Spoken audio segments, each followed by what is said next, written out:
abonné téléspectateur Foot Galsen 10 nuyu naa leen di leen wax ngeen dal jàmm ci journal bi ñuy jagleel mercato gaynde yi ci kàllaamaay wolof. fële ca république tchèque Abdallah Sima doon doomu Sénégal toll ci fukki at ak juróom-ñeent di jouer club boobu di Slavia Prague mu ngi fay def ay performance yu mucc ayib doon attaquant bu gaaw mën a dugal teg ci emplacement Abdallah Sima ràññee nañ ko bu baax a baax championnat wu république tchèque bi nga xam ne dugal na fa juróom-ñaari but ci juróom-ñaari match yu mu fa football. Europa League tamit gaynde gi kenn demul mu des ci juróom-benn match yu mu football dugal na fa ñetti but. performance yi ni mel sax tax na ay club yu mag yu bëri biir Europe di ko bàyyee xel ñu ci mel ni Juventus ak Arsenal bu ñu sukkandikoo ci taskatu xibaar yi yeewoo Angleterre ak Italie. ci fàttali rek Abdallah Sima contrat am ak Slavia Prague 2023 lay jeex. président club bi mu ngi laaj ci lu toll ci juróom fukki millions maanaam 50 millions d'euros pour mën ko jaay.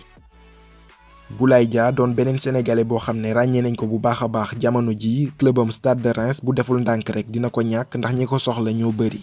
ren ji Ligue 1 bu France dugal na fa 9 buts bokk ci attaquant yi fa gën a nekk ci forme. biir France rek Olympique de Marseille bëgg na ko pour mën a yokk doole attaquant. Angleterre West Ham United ak Newcastle ñoo ko fay xëccoo. Stade de Reims fukk ak juróomi millions 15 millions d'euros la ko fas yéene jaayee.